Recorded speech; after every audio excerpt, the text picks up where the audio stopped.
एक भक्त ने बताया कि वो पहली बार 1950 में बाबा से मिले, जब वो अपने बॉस और बाबा के साथ नैनीताल से हल्द्वानी आ रहे थे।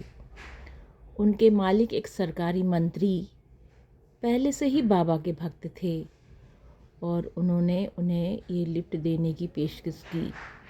लेकिन उस समय जो भक्त थे वो धूम्रपान कर रहे थे और ऐसे अभिनय कर रहे थे जैसे बाबा कोई और ही व्यक्ति हों।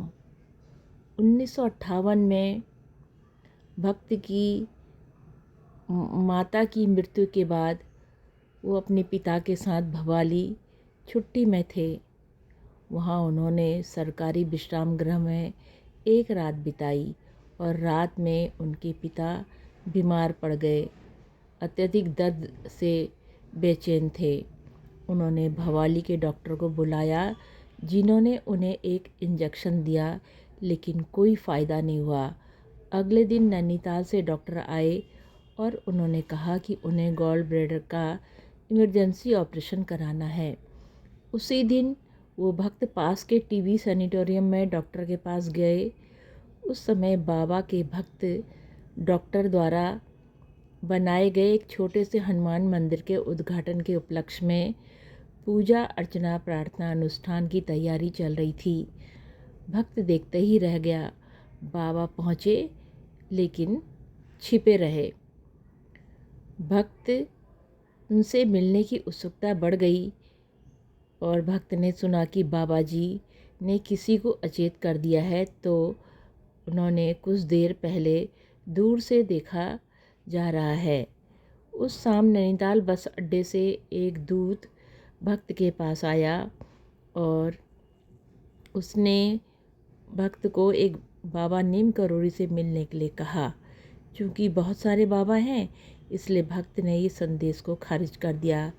लेकिन रात को वो बस स्टेशन चला गया और पूछा कि ये संदेश किसने भेजा है, लेकिन किसी से पता नहीं चला। इससे भक्त की उत्सुकता और बढ़ गई। उन्होंने पूछा कि मुझे ये बाबा नीम करोड़ी कहाँ मिल सकते हैं। वो वहाँ चला गया।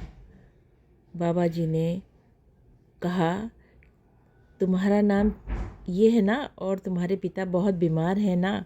हाँ। बाबा ने कहा कि तुमने सोचा है कि वो मर सकता है, लेकिन भगवान ने उसे ठीक कर दिया। डॉक्टर ने तुमसे कहा कि उसका ऑपरेशन किया जाना है, लेकिन उसे नहीं होना चाहिए, वो ठीक हो जाएगा। बाबा ने उसे उनके पिता के लिए 2 या 3 आम दिए, जो उन्होंने अपने पिता को खिलाए और वो ठीक होने लगे। कुछ दिनों बाद बाबा ने उन्हें फिर बुलाया। वो गए, लेकिन उनके पैर नहीं छुए और वो दिल्ली लौटने की योजना बना रहे थे। और बाबा ने कहा, तुम दिल्ली जा रहे हो, तुम बहुत तेज़ गाड़ी चलाते हो, अपने पिता को ध्यान से ले जाओ और वो ठीक हो जाएगा। ये बात उनके दिल को छू गई और उन्होंने बाबा जी के पैर छुए। फिर उनके पिताजी का कभी ऑपरेशन नहीं हुआ और वो बिना किसी दवा के पूर्णतः स्वस्थ हो गए। जय हो नीम करोड़ी बाबा की जय हो, माँ सिद्धि की जय हो। बाबा सदा अपने भक्तों का कल्याण करना प्रभु, कल्याण करना प्रभु। जय हो बाबा, जय हो, सदा ही जय हो।